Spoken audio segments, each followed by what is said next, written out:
এবছর যে নির্বাচন হলো, নির্বাচন কিন্তু অন্য রকম হলো, যেটা অন্য কোনো বছর এরকম নির্বাচন হয়নি। আমি যে ভোট কেন্দ্রে ছিলাম সেখানে মকপল করতে গেলাম, এবং প্রিসাইডিং অফিসার এবং তার স্টাফেরা 50টার বেশি মকপল যেন না করা যায় তার জন্য বাধ্য করালেন, ঝগড়া ঝাঁটি করে সময় নষ্ট করলেন। এবং যখন আমরা ব্যালট বক্স সিল করতে দেখছি, সেই সিল করাও যেন সঠিকভাবে হলো না। কোথাও কাপড় দিয়ে সেলাই করে ব্যালট বক্স সিল করতে দিল না, কাপড় নিয়ে আসেনি, প্রয়োজনে নেই, এরকম একটা অবস্থা। এবং তারপরে দেখছি নির্বাচনের প্রাককালে কোথা থেকে আইপিএস অফিসারকে নিয়ে আসলো, তার যৌনতার ছবি আমরা দেখছি। তিনি থ্রেট করছেন, রীতিমতো থ্রেট করে এলাকা উত্তপ্ত করছেন। এবং তারপরও স্ট্রং রুমের ভেতরে গিয়ে অনেক কারচুপির খবর আসছে, অনেক কারচুপি করছে, সিসিটিভি বন্ধ করে দিচ্ছে। এই যে খেলাটা চলছে, বিজেপি বাংলায় কোনোরকমভাবেই যদি নিরপেক্ষভাবে মানুষ গণতন্ত্র অধিকার প্রয়োগ করতে পারে, কখনো ক্ষমতা আসতে পারবে না। এরা নানান রকমভাবে চৌর্যবৃত্তির মধ্যে দিয়ে এরা ক্ষমতা আসতে চাইছে। বাংলার মানুষ কিন্তু এটা দেখছে।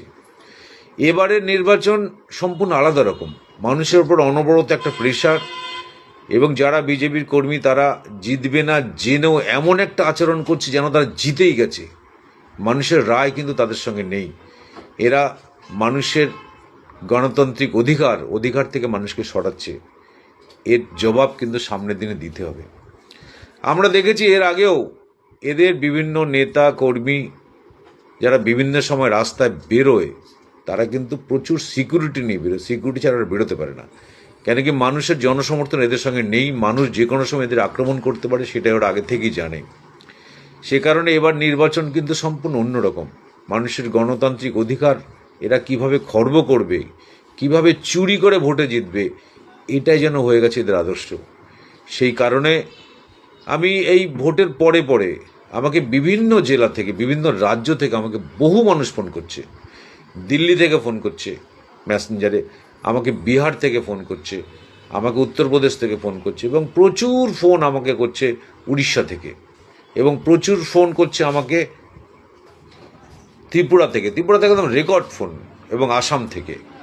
উড়িষ্যা, ত্রিপুরা, আসাম, দিল্লি, এই 4টে স্টেট থেকে প্রচুর ফোন আমার মেসেঞ্জারে আসছে, এবং তাদের একটাই বক্তব্য, দাদা বাংলায় যেন বিজেপি না আসে, দাদা বাংলায় যেন বিজেপি না আসে। বিহার থেকে বলছে, দাদা বাংলায় আমার ছেলে লেখাপড়া করে, আমি বাংলার বাতাবরণ দেখেছি, বাংলার সব কিছু দেখেছি, বাংলায় যেন বিজেপি এসে তছনছ করে না দেয়। প্রত্যেকটা মানুষের একই কথা। এবং বিহার বলুন, দিল্লি বলুন, আসাম বলুন, সেখানে প্রত্যেকটা মানুষ কিন্তু একটা কথাই বলছে যে আমরা বিজেপি আসাতে পস্তাচ্ছি, বিজেপি তছনছ করে দিচ্ছে, বাংলা যেন কোনোভাবে বিজেপি না ঢুকতে পারে, কোনোভাবে বিজেপি না ঢুকতে পারে, এইভাবে কিন্তু বারে বারে বলছে। ত্রিপুরা থেকে সকাল থেকে অনেকগুলো ফোন আসলো, মেসেঞ্জার থেকে ফোন আসলো, প্রচুর ফোন আসলো। তাদের কিন্তু একটাই বক্তব্য, দাদা বাংলার কী খবর, দাদা বাংলার কী খবর, বাংলা যেন বিজেপি না আসে।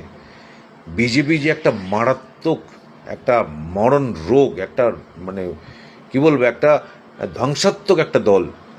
এ দলের কাছ থেকে মানুষ ধ্বংস, অনুন্নয়ন এবং যৌনচার ছাড়া এই দল থেকে মানুষ কিচ্ছু পায় না। যেখানে যেখানে যেই রাজ্যে এই দল ক্ষমতায় এসছে, সেই রাজ্যের লোক কিন্তু এখন পস্তাচ্ছে। আমি জানি না বাংলার ভাগ্যে কি আছে।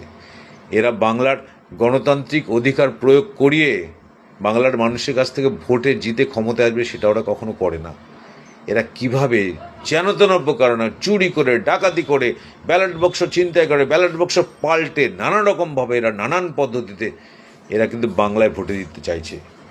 যদি বাংলায় মানুষের গণতান্ত্রিক অধিকার সঠিকভাবে প্রয়োগ করতে না পারে, এবং তার প্রতিফলন যদি না হয়, মানুষের গণতান্ত্রিক অধিকারের প্রতিফলন যদি না হয়, তাহলে কিন্তু বাংলায় আগুন জ্বলবে, বাঙালিরা কিন্তু পিছিয়ে যাবে না।